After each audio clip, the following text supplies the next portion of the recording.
Salut à tous, salut les copains, bienvenue pour On se dit des choses, nouvel épisode, même équipe, toujours aussi motivée, avec autour de moi, allez, on va faire ça par ordre de talent, d'épanouissement professionnel, c'est Laurent Vignas qui est avec nous déjà pour commencer. Salut Laurent. Salut Vincent, salut à toutes et à tous. Face à toi, c'est l'expérience, la vivacité, la pugnacité, c'est Greg Le Thor. Salut Greg. Salut et bonjour à tous les futurs Agenais. Et enfin, la frappe la plus sèche, la plus lourde du département, c'est Jérôme Carrère. Salut Jérôme. Bonjour à tous et bonjour à l'essai du bout du monde également. L'essai du bout du monde, on verra peut-être un autre essai du bout du monde ce week-end, on aura le temps d'en discourir. Référence bien évidemment à la section paloise et à ce magnifique essai marqué au Racing le week-end dernier. La section paloise, on va en parler pour la venue de Toulouse, on parlera aussi du Pau FC qui reçoit Caen samedi soir. Et bien évidemment, on va rembobiner un peu sur l'élan Béarnais qui devait jouer il y a quelques semaines, mais qui jouera finalement son gros match à Limoges dimanche. On attaque l'actu, à tout de suite après ceci.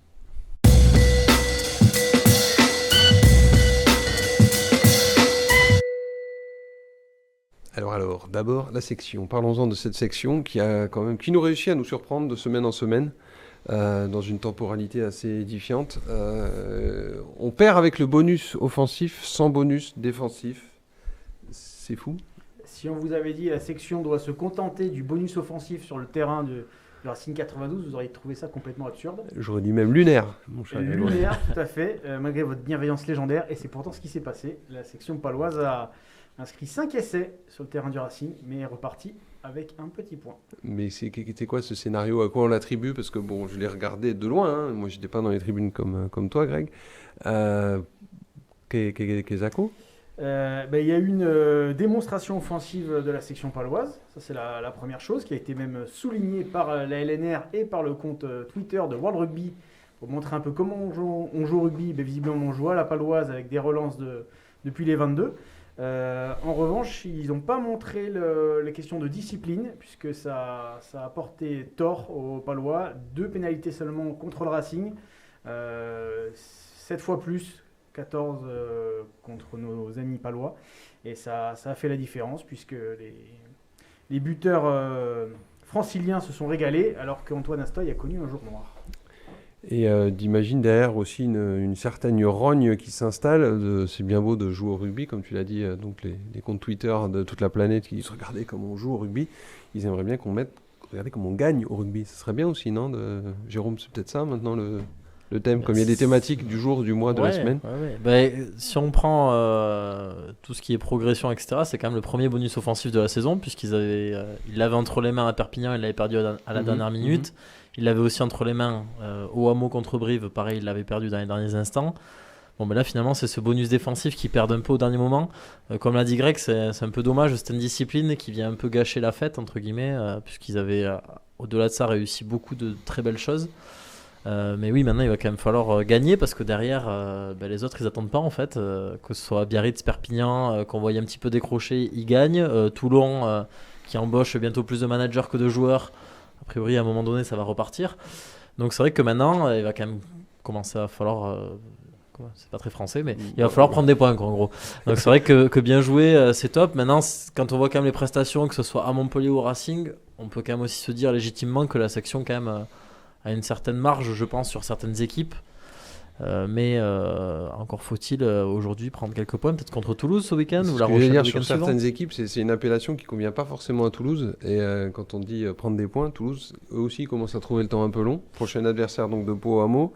Messieurs, samedi après-midi à 15h, une équipe de Toulouse qu'on ne reconnaît plus ces dernières semaines. Jérôme, tu en as fait une étude un peu chiffrée, tu les as disséqués. Comme une grenouille en cours de SVT en 4e. Tu as disséqué Toulouse aujourd'hui. Qu'est-ce que tu peux nous en dire? Toulouse, déjà, c'est 5 défaites d'affilée, c'est jamais arrivé depuis 2014. Ça fait quand même un petit bout de temps. Et 6 défaites d'affilée, ce qui leur pend éventuellement au Hameau, c'est jamais arrivé depuis qu'il y a le top 14, donc 2005. Ça, c'est la base déjà d'entrée. Le problème de Toulouse, c'est quoi? C'est qu'il y a le tournoi à destination, des doublons, pas mal de matchs qui ont été décalés aussi, des matchs reportés qui se retrouvent dans cette période-là. Donc, ils n'ont pas aussi des fois éventuellement une semaine de repos pour pouvoir bien se mettre. Et là, ils enchaînent les matchs avec une équipe quand même qui est assez jeune. Alors Hugo Mola s'en est un peu satisfait le week-end dernier parce qu'ils perdent à la dernière seconde contre le Stade français, en disant que ça lui faisait plaisir d'avoir des gamins sur la pelouse. Il le disait un peu moins la semaine d'avant à Perpignan quand ils ont pris une énorme tôle avec bonus offensif pour l'USAP. Donc Toulouse, ce qui va pas trop, c'est un manque d'efficacité cruel déjà. On le voit dans les chiffres d'essais marqués, de points marqués qui sont en chute vraiment libre. Une indiscipline aussi qui est un peu moins au rendez-vous, alors que c'était vraiment une équipe très disciplinée qui avait pris que 4 cartons jaunes à 11 matchs par exemple.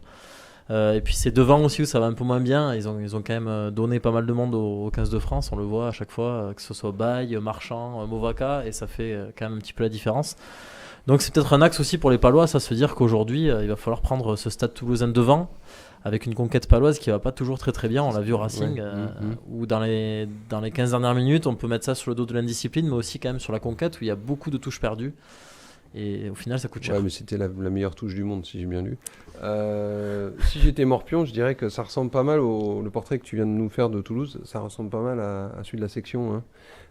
Problème, sauf exception faite du week-end dernier, problème d'efficacité, de discipline. C'est une équipe jeune qui n'arrive pas à mettre les wagons dans le bon ordre. Du coup, à quoi on s'attend sur un match comme ça samedi ? D'habitude, on aurait dit chasse à l'exploit contre Toulouse, mais maintenant, il faut les battre. Tout le monde le fait ces derniers temps. Greg, tu partages cet avis ? Il faut les battre, mais Toulouse reste Toulouse, c'est tout le problème. Toulouse en colère, Toulouse le couteau sous la gorge, Toulouse dos au mur. C'est une équipe qui a quand même... Sébastien Piccheroni disait qu'ils avaient quand même 25 internationaux en stock. C'est peut-être un petit poil exagéré, mais il leur reste quand même pas mal de compétiteurs. Maxime Médard qui a connu le très haut niveau, qui a l'expérience nécessaire. Ça va être probablement un très très grand combat, mais effectivement ça ressemble aussi à un tournant, puisque derrière, là il y a Toulouse qui arrive, mais derrière il y aura La Rochelle, il faudra aller ensuite sur le terrain du leader UBB. C'est une série qui est très très compliquée et qui pourrait mettre Pau dans le dur. On va serrer ce qu'on peut serrer. Donc, sachant quand même que la dernière fois quand on avait en point presse, je crois que c'était Geoffrey Lannepetit, il nous a quand même dit au final, entre prendre ces équipes maintenant en période de doublon où elles sont un peu dans le dur, ou les prendre dans un mois là, quand elles vont remonter en puissance avant les phases finales, il vaut quand même mieux les prendre aujourd'hui, sachant que Toulouse aura peut-être quand même le renfort d'un certain Thomas Ramos qui est quand même pas le plus affreux des joueurs du top 14 et qui surtout a tendance à régler la mire. Donc si on parle de discipline, il va falloir être carré. Et donc côté palois, des retours avec Jordan Joseph, donc qui ne pouvait pas contractuellement jouer le week-end dernier au Racing, mais qui sera bien là ce samedi, et des joueurs en rachat comme Antoine Astoy dont vous avez parlé, qui aurait dû amener son écho au pied, qui ne l'a pas fait le week-end dernier. Oui, il a été rappelé en équipe de France pour préparer la 3e journée du tournoi, donc il a toujours la confiance, et bon, c'est vrai qu'il a eu un jour sans, il n'en a pas connu 2 cette saison. Donc on peut imaginer qu'on pourra compter sur lui à l'ouverture, probablement, ou peut-être à l'arrière si le staff décide une nouvelle fois la surprise, puisque la partie de Thibaut Debesse, encore une fois, a été très convaincante. Effectivement.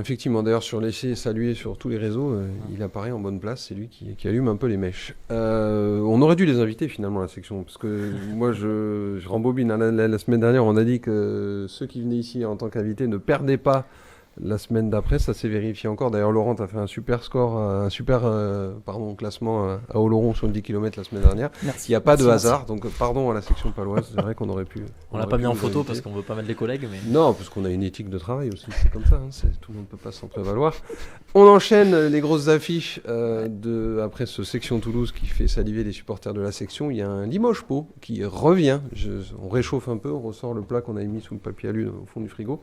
On en a parlé, tu en as parlé d'ailleurs, Jérôme, avec Drop du Talon et Jean Forêt il y a quelques semaines. Le Covid s'en est un peu allé, et l'Élan joue donc dimanche. L'Élan joue dimanche dans un beau blanc qui sera pour le coup plein. La cocotte. Voilà, donc alors qu'on s'attendait avant à aller dans un beau blanc avec 2000 spectateurs, donc un peu limité, une ambiance un peu curieuse, là non, on va retrouver... tous les ingrédients qui font un classico un peu classique, j'ai envie de dire. Sauf que les gens auront le masque, mais à part ça, ça devrait ressembler à un vrai match de basket. Alors bon, du coup, Limoges, ça va pas très très fort depuis que tout ça est passé, puisqu'ils restent sur 4 défaites d'affilée, mais finalement au classement, ils sont qu'à 2 victoires de l'Élan. Donc finalement, pour l'Élan qui a perdu à Fos-sur-Mer, on le rappelle, la semaine dernière, lanterne rouge du championnat, de 2 points, un peu compliqué. Donc là, il va quand même falloir peut-être faire un petit coup. Alors mon oracle Jean Forêt, avec qui j'ai pu parler hier, vous savez, le prophète qu'on va voir avant chaque classico, m'a dit en général, quand ça se passe pas bien à Limoges, on les relance. Donc, écoutez, j'espère qu'il a pas forcément raison, mais en tout cas, son expérience, voilà, je partage son expérience avec tout le monde, lui fait dire que ça peut être un peu compliqué pour les Lambernais, sachant qu'on en a déjà parlé aussi, il y a quelques petits soucis dans l'effectif. Brandon Jefferson qui est toujours un peu en délicatesse avec sa cuisse. Bibins qui hier par contre est revenu contre Orléans en Coupe de France, l'élan qui a gagné en 8e de finale 77-70 à Orléans, et Bibins qui a fait une grosse fin de match avec 9 points dans le dernier quart-temps, dont 5 dans les 2 dernières minutes pour définitivement achever la bête. Donc ça c'est plutôt une bonne nouvelle pour l'élan. Il va falloir aussi là se remettre un peu d'aplomb parce que c'est un peu les montagnes russes, on ne sait pas vraiment à quoi s'attendre en fait finalement. Qui dit Bibins dit pick and roll, dit aussi Laurent Vignas. Vous avez vu, je crois, le match tous les deux hier soir un peu de l'élan Orléans. Il y a une chose qui me frappe, c'est que l'élan a toujours autant de mal à aller chercher ses grands par contre des fois. Hier, Orléans avait du mal dessous et pourtant ils n'ont pas appuyé. Est-ce que tu as un peu cette sensation-là aussi, Laurent ? Ouais, c'est vrai, même si on a vu quand même Dominique Archy plutôt en valeur hier, c'est vrai qu'il va falloir s'appuyer sur les forces vives de l'élan. On avait dit, la star de l'équipe au début de la saison, c'était Vitaly Chikoko. Il va falloir qu'il le montre aussi sur les gros matchs, comme Limoges. Donc voilà, il n'y a pas que les petits, il y a aussi les grands à servir à l'intérieur. Oui, parce qu'à force de tirer sur le brave Justin Bibins, on a déjà vu la semaine dernière que ça pouvait péter sur un malentendu. Mais hier, pour le coup, pour une fois, ils ont plutôt réussi à pas mal alterner à ce niveau-là, puisqu'ils ont mis 42 points à l'intérieur sur 77. Donc Eric Bartesheki semblait plutôt satisfait à l'issue de la rencontre, de se dire que bon, peut-être que ça commençait un peu à phosphorer là-haut, à se dire bon, c'est vrai que finalement on a quand même quelques armes à l'intérieur. Et Dominique Archy en est d'ailleurs la preuve formelle, puisqu'il fait 1 sur 6 à 3 points et il fait 8 sur 8 à 2 points. Donc lui aussi a peut-être compris quand même que c'est bien aussi des fois quand on est poste 4 d'aller un peu ferrailler dessous. Donc il faut espérer pour l'élan qu'effectivement il y ait un peu plus d'alternance, parce que c'est vrai que jusque-là ils vivent et ils meurent un peu avec leur shoot à 3 points. Or bon, même s'ils ont de belles gâchettes, ça peut s'enrayer à tout moment. Vous le savez bien Vincent, on l'a déjà vu certains lundis. Ça ne s'enraye jamais avec moi, c'est faux, c'est des choix tactiques et stratégiques. Ça veut brancher, c'est comme ça. Donc oui, il faudra au moins tout ça si on veut faire un petit résultat chez les Limougeois, qui sera aussi votre dépucelage de Beaublanc, Jérôme. Tout à fait. Une belle ambiance en perspective, vous avez préparé les bouchons d'oreilles. Ouais, je vais surtout me grimer pour qu'ils ne me reconnaissent pas. Je vais enlever ce vilain accent là aussi. Voilà, parler. Je ne sais pas quel est l'accent, 3 Limoges, mais je vais le faire. Ils n'ont pas d'accent, ils ont une salle mais pas d'accent. Bon. À Dijon, je ne sais pas s'il y a un accent. Laurent, toi, tu sais peut-être. D'ailleurs, je vois que tu nous l'as dit. Il a dit en antenne, il s'est mis couleur moutarde en hommage au dernier exploit en date du sport béarnais. On pense bien évidemment au Pau FC de Victor Lobry, à qui on fait un coucou, qui était là avec nous jeudi dernier, qui n'a pas pu jouer malheureusement à Dijon. Souci à l'entraînement vendredi. Le Pau FC donc vainqueur à Dijon. On leur a porté chance. Je suis désolé de me répéter, mais on leur a porté chance. Est-ce le réveil Contrairement à la section, ils n'ont pas été forcément magnifiques, mais ils ont été efficaces. Le bloc palois a tenu, un nouveau clean sheet donc pour la première de Stéphane Bajic, le nouveau gardien du Pau FC. Donc c'est un résultat prometteur qui permet un petit peu de s'éloigner de cette 18e place de barragiste. Maintenant 7 points d'avance. Il va falloir continuer samedi avec la réception de Caen. La grosse tarte à la crème dans ces cas-là, le plus dur, c'est d'enchaîner. On va enchaîner. C'est un gros week-end d'anniversaire au Noustecamp. Donc il y a celui dont Greg va nous parler un petit peu et qu'on célèbre demain dans nos colonnes, le 450e match du sieur Didier Tolo sur un banc de touche. Et oui, il sera à Pau. Il aurait pu être à Bordeaux, mais le destin a fait qu'il reste palois pour cet événement. Ému Didou, avant d'aller jouer, je me permets cette familiarité. Il n'est pas au courant lui-même. Alors, pour être honnête, il n'était pas au courant. On lui a refait les comptes, on a tout rembobiné. Tu veux dire qu'il fait partie de ces entraîneurs qui ne lisent pas la presse et qui ne s'intéressent pas aux chiffres il ne s'intéresse pas, en tout cas, à son nombre de matchs. Quelque part, c'est rassurant de savoir qu'il ne compte pas chaque match, qui regarde un petit peu plus loin. Il a une mémoire quand même parfaite de ses débuts, de son baptême avec Sion, où pour la première, il était entraîneur-joueur, ce qui est quand même pas banal, buteur en plus, pour son premier match, donc il s'est rendu un fier service. Il s'est pas remplacé. Il est revenu sur ses victoires, sur ses échecs, les expériences les plus délicates, les rapports avec les joueurs, ceux qu'il a le plus utilisés, les joueurs qu'il a pu croiser, comme Mathieu Valbuena.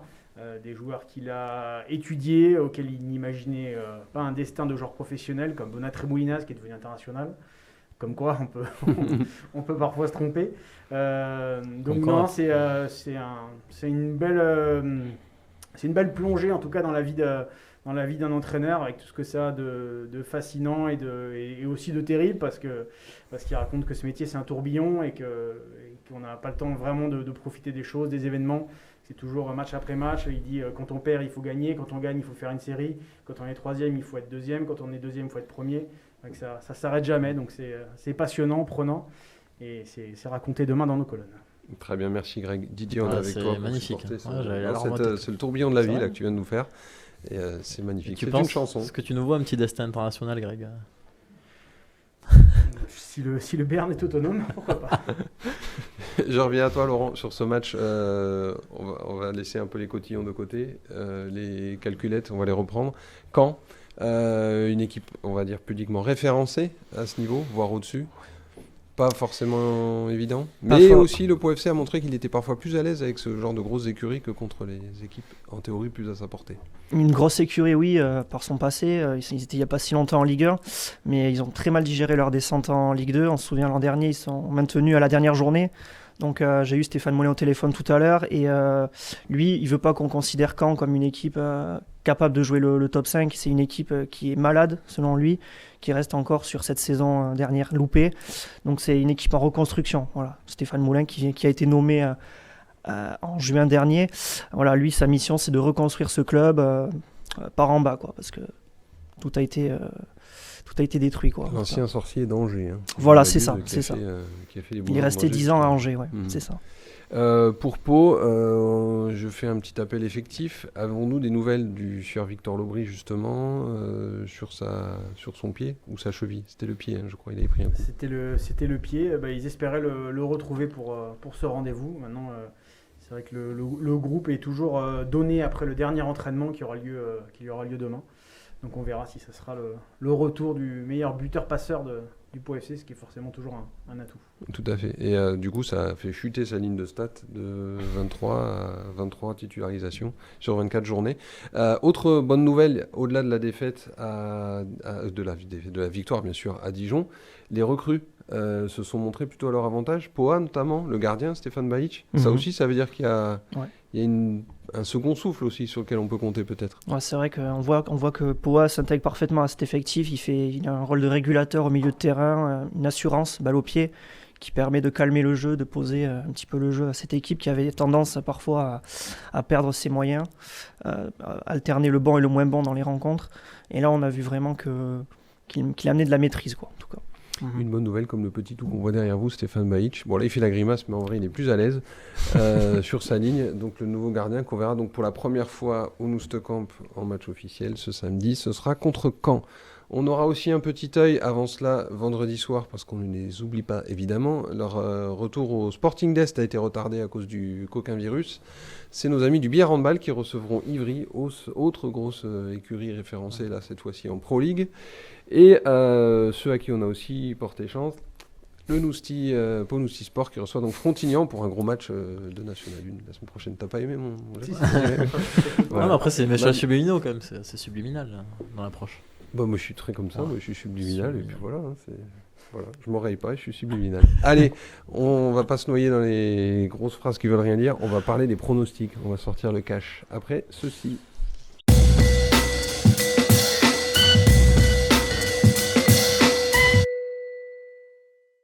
Oui, parce qu'il y a du poker face autour de la table. Greg derrière son masque avec ses lunettes de soleil, Jérôme derrière sa barbe et Laurent. On va faire les idées matchs donc du vendredi au dimanche et on va se lancer. Donc Bière Ivry, section Paloise Toulouse, Pau FC Caen et Élan Béarnais à Limoges. Jérôme, tu veux attaquer? J'ai peur d'être super positif quand même. Allez, vas-y, Voyons. mitraille. Alors, on va commencer par la section paloise. J'imagine une victoire de 2 petits points, minuscules. Ça gagne. Voilà, où on serre tout ce qu'on peut serrer. Mais ouais, une victoire, j'imagine bien. Pau FC. Sans bonus offensif. Non, non, là, ça devrait être un peu plus. Mais méfions-nous quand même, on sait pas trop. Hein, tu vois, si ça donnait des idées. Bon, ce sera pas le synthétique sous toit du Racing, mais bon, bref. Le Pau FC, j'imagine bien une victoire 2-0 contre Caen. Qui c'est après du coup L'élan Béarnais, bon à Limoges, comment parier sur une défaite de l'élan, c'est pas possible. Surtout Non, que tu y vas. Ouais, Donc, surtout tu que peux j'y pas. vais, donc je peux pas faire ça. Donc victoire de 5 points avec Justin qui nous anime un peu le Money Time comme d'habitude. Et pour terminer, Billard-Ivry, je vais pas être méchant avec mes copains biarrois, mais je crois que ça va être un peu compliqué quand même. Donc j'imagine bien une victoire d'Ivry de 3 buts. Allez, ça y est.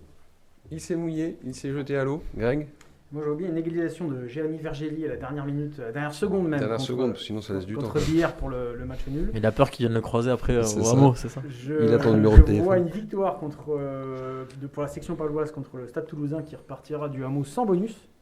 Quelle tristesse. Le Pau FC s'imposera de son côté pour fêter l'anniversaire et de Didier Tolo et de la Stup. Ah oui, c'est vrai aussi.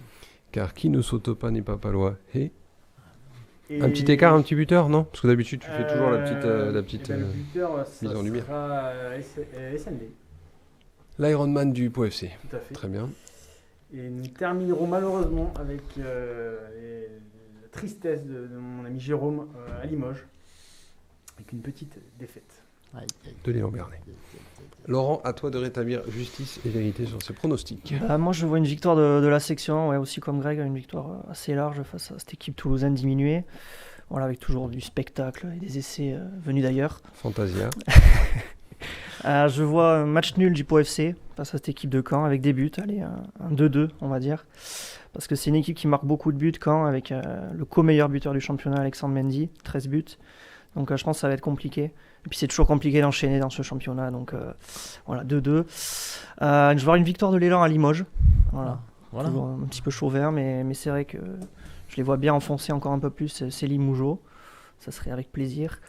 D'ailleurs, ça serait leur 6e défaite d'affilée, je crois aussi. à Cinquième, Limoges. il me semble. 5e ou 6e, Ouais, ils, ouais, ils c'est nous pas font une top. stade Toulousain aussi. Donc Pardon, on Laurent, écoute, je t'ai on écoute interrompu. pas du tout Voilà, Jean-François. et- Donc victoire de Léon à Limoges. Et Billard, je vois un bon match, mais une défaite face à une équipe d'Ivry vraiment qui est au-dessus. Avec une seule défaite en championnat cette saison, ça va être très compliqué. Donc, allez, une défaite de 2 buts.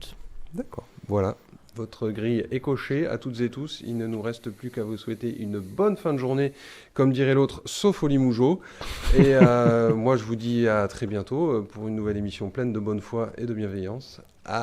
Bon match. Salut tout le monde.